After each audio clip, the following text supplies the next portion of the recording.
How to reset passcode if iPhone unavailable. First, you should know the official methods from Apple. The primary official method is using a computer with iTunes or Finder. You'll need to put your iPhone into recovery mode, connect it,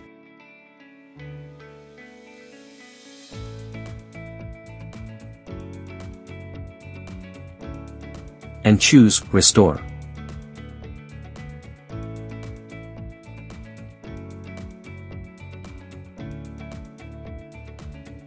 This process wipes the device clean, including the forgotten passcode, allowing you to set it up as new.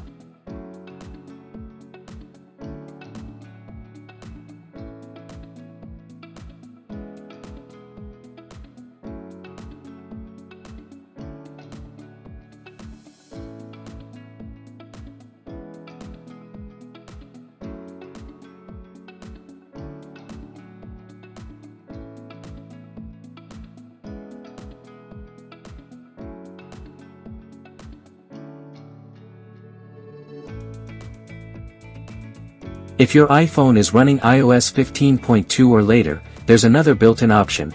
After too many wrong passcode attempts, an Erase iPhone option may appear right on the lock screen. Tapping it and confirming with your Apple ID password will remotely wipe the device.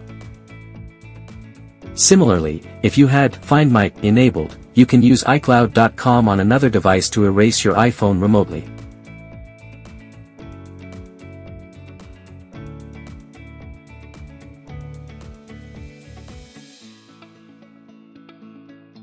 Now, if you're looking for a streamlined process that supports the latest iPhones and iOS versions, many users turn to dedicated software like MagFone iPhone Unlocker.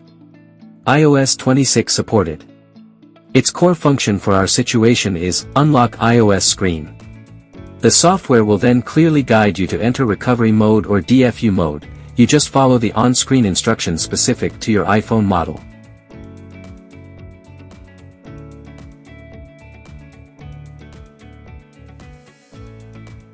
Once your phone is in the correct mode, MagFone will detect its model and automatically prompt you to download the necessary firmware package. After the download is complete, you simply click the final Unlock button. The software takes over, and within a matter of minutes, your iPhone will restart, free from the passcode lock. It's important to note that, like the official Apple method, using this feature to remove a screen passcode will also erase your device's data. However, for other locks like a forgotten screen time passcode, it works without data loss.